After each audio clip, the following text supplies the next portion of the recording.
Olá, sou Samuel Souza de Paula e você está no programa Espiritualidade Natural. Todos, sem exceção, são médiums? O que é um médium? Existe diferença entre religião e espiritualidade? Estas e outras perguntas serão respondidas por Maísa Intelizano, palestrante e instrutora em cursos teóricos e práticos sobre espiritualidade, com mais de 30 anos de experiência pessoal com a mediunidade. Acompanhe!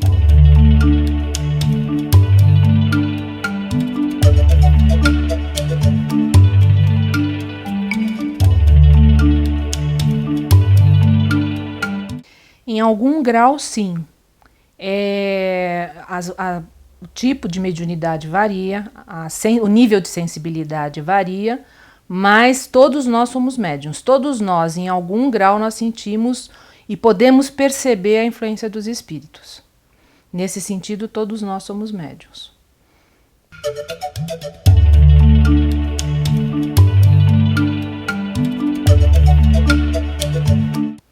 O médium é um intermediário entre o mundo dos chamados vivos e o mundo dos chamados mortos, né? Então é aquela pessoa que consegue trazer para cá, para o nosso mundo material, o mundo dos encarnados, a mensagem, as informações do mundo espiritual. É essa pessoa que faz esse intercâmbio, ela consegue fazer essa ponte entre as duas realidades.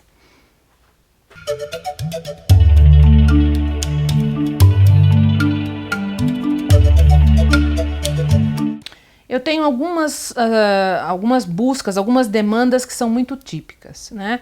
Tem aquelas pessoas que não querem a mediunidade trabalhada dentro de uma doutrina específica, elas querem entender a mediunidade de um ponto de vista mais amplo, mais universalista.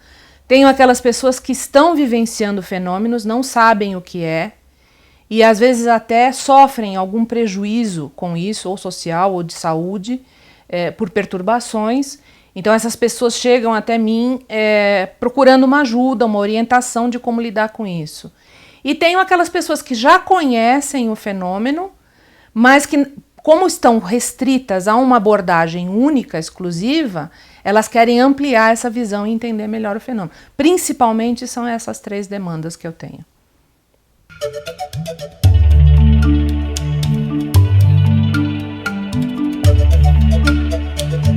A religião, na verdade, é a forma como você expressa a sua espiritualidade. A espiritualidade é inerente ao ser humano. Todos nós temos a espiritualidade em nós. Como nós vamos expressar é que varia. E aí a religião entra, porque eu posso expressar através de uma religião ou de outra. É só a forma de expressar a espiritualidade.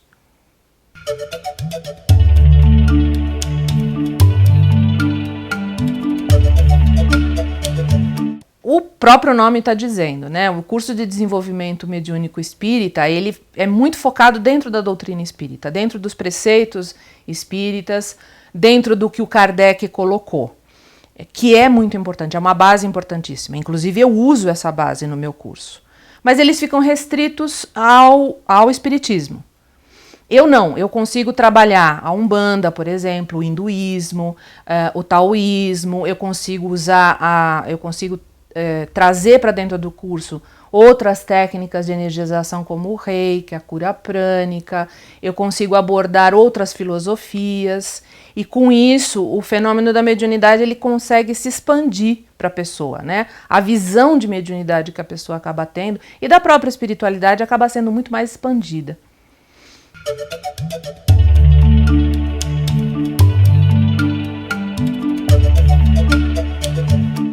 Puxa, eu sou médium, eu vou dizer assim por alto, há mais de 30 anos, já que eu lido com a mediunidade. Desde a minha adolescência, eu sempre vivenciei os fenômenos, tive a oportunidade de trabalhar dentro da Umbanda, dentro do Espiritismo, por vários anos, né? Fiz a formação, o desenvolvimento dentro da Umbanda, depois fiz a formação dentro do Espiritismo. Então, assim, eu como médium há mais de 30 anos, como formadora de médiums, vamos chamar assim, há 10 anos já, que eu tenho esse curso e que eu oriento pessoas e que encaminho essas pessoas dentro da sua própria mediunidade. Em torno dos 15 anos, eu comecei a ouvir, sentir coisas, perceber coisas diferentes. Desde criança sempre tive amigos imaginários, que não eram imaginários. Já muito pequena eu tinha projeções astrais conscientes, muito conscientes. Então, assim, isso para mim sempre foi muito presente e muito natural, não me assustava. E aí, quando eu estava com uns 15 anos, 14, 15 anos, o meu pai começou a frequentar a Umbanda e me levou. E aí nós começamos a ver que eu tinha mediunidade e começamos a desenvolver a mediunidade dentro da Umbanda. Meu pai se afastou e eu continuei, eu segui o caminho e fiquei na Umbanda uns 15 anos quase. Depois fui para o Espiritismo, fiquei mais uns 13, 14 anos. Então, assim, foi um despertar muito natural, muito gostoso. Eu não tive, assim, nenhum incômodo com isso. Foi difícil porque não tinha quem orientasse como a gente tem hoje.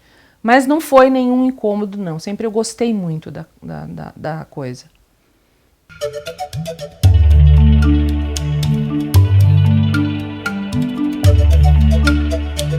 Durante um transe mediúnico, você pode ter uma regressão espontânea do médium, né? Ele pode acessar conteúdos próprios ou até conteúdos de outras pessoas ou das próprias entidades que estiverem se manifestando. Então, esse conhecimento dessa possibilidade, esse conhecimento desse conteúdo, do que fazer com ele, como lidar com ele, é muito importante, porque se a pessoa entrar num fenômeno desse, você sabe como orientá-la. E sabe como distinguir uma coisa da outra. Então não é propriamente, nesse caso, uma terapia, mas a técnica da regressão de memória, ela pode sim ser muito útil no trabalho com a mediunidade. Durante as práticas no curso, ele começou a ver muitos padres, começou a ver índios brasileiros, e ele não entendia por quê. E aos poucos nós fomos aprofundando essas visões que ele tinha, essas sensações que ele tinha, e nós descobrimos que ele tinha sido um padre jesuíta numa vida passada, e essa memória de alguma forma estava retornando na medida que ele avançava dentro da mediunidade, né? E até virou brincadeira, né? Porque ele tem jeito de padre, e a partir dali, pessoas que inclusive nem conheciam ele, começaram a dizer para ele, puxa, você parece um padre, e não sei o quê. Então é muito interessante, porque isso aflorou durante o curso, durante a prática, né? E aí a gente teve a oportunidade de ver esse fenômeno e confirmar essa impressão. Depois eu pude confirmar. Então, esse é um exemplo bem claro do que pode acontecer na prática mediúnica.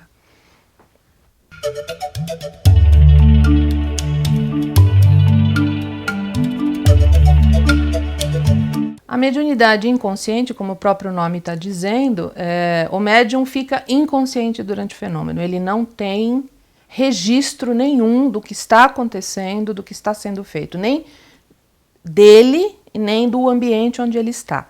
O médium consciente é aquele que está em transe, sim, mas ele mantém a consciência do fenômeno. Ele sabe o que está acontecendo, ele sabe o que está sendo dito, ele sabe o que está acontecendo à sua volta. E no meio do caminho, entre as duas situações, nós temos o semiconsciente, que é aquele médium que sabe mais ou menos o que está acontecendo, ele sabe onde ele está, ele sabe o conteúdo do que está sendo feito, mas ele não registra detalhes. Então, se depois do fenômeno você for conversar com esse médium, ele vai saber o que aconteceu, mas ele não vai poder te dar detalhes da conversa, ou do que foi feito, ou do trabalho que foi realizado. Então, hoje, a maioria dos médiums está como consciente ou semiconsciente. Porque a semiconsciência, ela varia. Há dias em que a gente está mais consciente e dias em que a gente está menos consciente. Depende da entidade, depende do trabalho que está sendo feito, depende do ambiente e depende até da própria condição do médium, né? Então, o grau de consciência durante o fenômeno pode variar muito. Mas 99% dos médiums é consciente ou semiconsciente. O inconsciente é raro.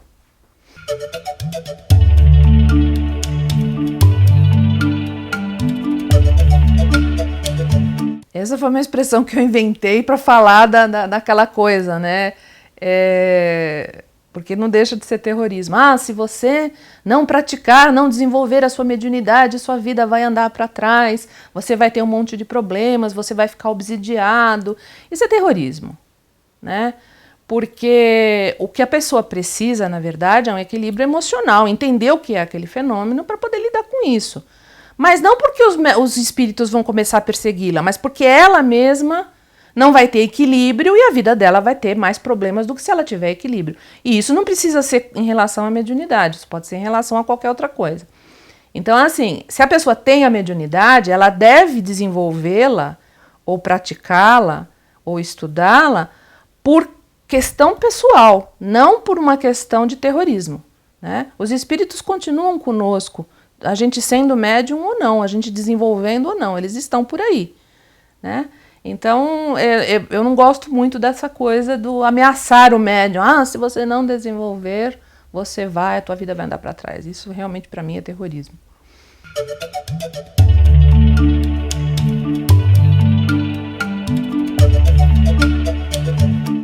Em primeiro lugar, ela identificar essa sensibilidade. Ela tem que reconhecer que ela tem essa sensibilidade, né? É muito importante que ela perceba que tem algo diferente que acontece com ela em determinadas situações. Ao perceber isso, ela tem que procurar também se defender de alguma maneira. E para isso ela vai precisar estudar. Saber quais são os recursos que ela pode usar para se defender, para se isolar, dependendo da situação.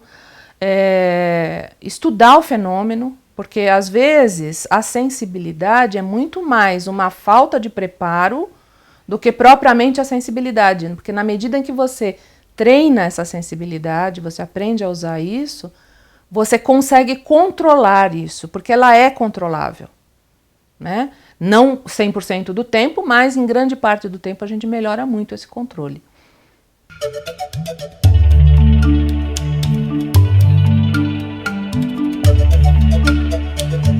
A maior defesa que a gente tem é vibrar a luz, né?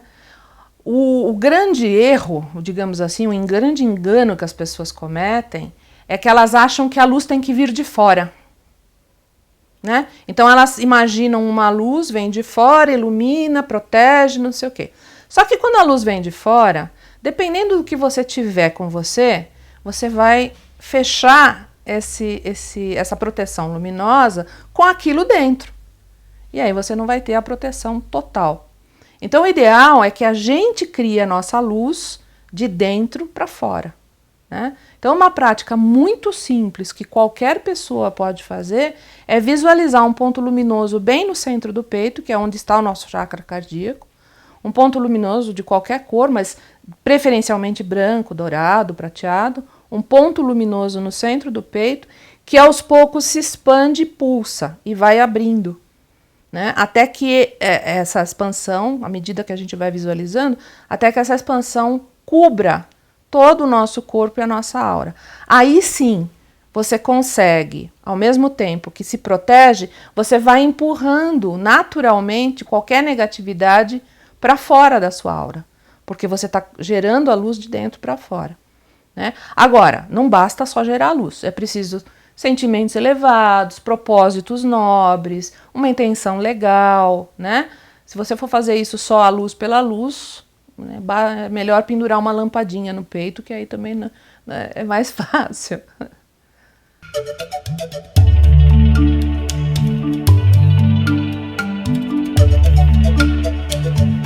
O nosso curso, que a gente vem trabalhando há 10 anos, a proposta é trazer um embasamento teórico a respeito da espiritualidade, da percepção extrasensorial do ser humano, do parapsiquismo, entender o que é isso, como isso acontece, entender que isso é uma qualidade humana e não religiosa, não tem nada a ver com religião, é uma capacidade humana, assim como pensar ou sonhar ou qualquer coisa assim. Então nós damos um embasamento teórico na primeira parte do curso, para que a pessoa tenha acesso a tudo isso, entenda o que é bioenergia, o que é um fenômeno mediúnico, o que acontece, como ele acontece, quais são os sintomas, porque há sintomas. Então nós trabalhamos essa parte teórica. E aí, depois dessa parte teórica, nós entramos na parte prática. Então nós começamos a fazer práticas de bioenergia, começamos a fazer práticas mediúnicas, sempre usando o método das 5 fases do Edgar Armond, porque com o método das 5 fases nós dividimos o fenômeno em etapas progressivas, cada vez mais profundas, e o médium percebe que, dividindo o fenômeno em etapas, ele consegue controlar e entender o fenômeno melhor do que se ele acontecer de uma vez. Então, à medida que ele vai praticando o método das 5 fases, ele vai também conhecendo quais são as suas sensibilidades, porque varia de um médium para outro. Ele vai aprendendo como lidar, como controlar o fenômeno, se ele precisar parar o fenômeno, por exemplo. Ele não fica à mercê do fenômeno, né? Então, juntando a parte teórica com a parte prática, o médium desenvolve muita segurança para trabalhar com isso. Ele perde aquele medo de ser tomado em qualquer lugar, de ser tomado por qualquer coisa e depois não sair. São mitos, são fantasias que as pessoas foram criando em torno, às vezes, até de coisas reais, mas de pessoas que estavam em desequilíbrio, estavam desorientadas. Isso é possível fazer com mais autocontrole, com mais segurança, a partir do que a gente trabalha no curso.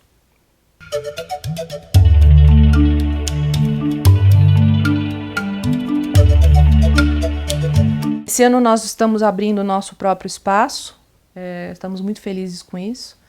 Vamos fundar já fundamos, né? Agora estamos montando o Instituto Arca de Mediunidade e Espiritualidade, onde a gente vai começar a dar o curso. E com essa possibilidade do espaço novo, nós vamos ter 2 turmas. Nós tínhamos só uma turma, que era só de sábado, de manhã, e agora nós vamos ter a turma do sábado, que já é a tradicional, e vamos ter uma turma às terças-feiras à noite, para quem não pode frequentar o curso de sábado. O nosso espaço fica no Ipiranga, na rua Debré, número 26, sobre loja, e por enquanto ele está em montagem. Nós estamos trabalhando para deixar ele bonitinho para receber as pessoas para o curso. É um curso que, além do curso de mediunidade e espiritualidade, eu promovo integração, eu tento integrar as pessoas, umas às outras, a própria realidade, enxergar o mundo de um ponto de vista espiritualizado. Então é um trabalho muito gostoso que a gente faz. E a minha mensagem a espiritualidade não é um bicho do outro mundo, não é uma coisa que está separada de nós, ela é intrínseca a nós. Nós todos temos algum nível, algum grau de espiritualidade. E é preciso que a gente olhe para isso, até para a gente ser uma pessoa mais inteira, mais íntegra, mais plena dentro daquilo que a gente é. Então, assim, a minha proposta é justamente isso, levar uma espiritualidade mais natural para as pessoas, com menos mito, né?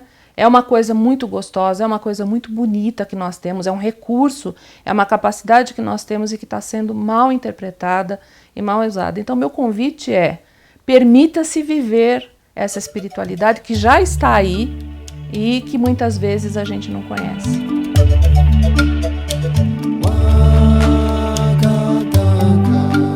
Que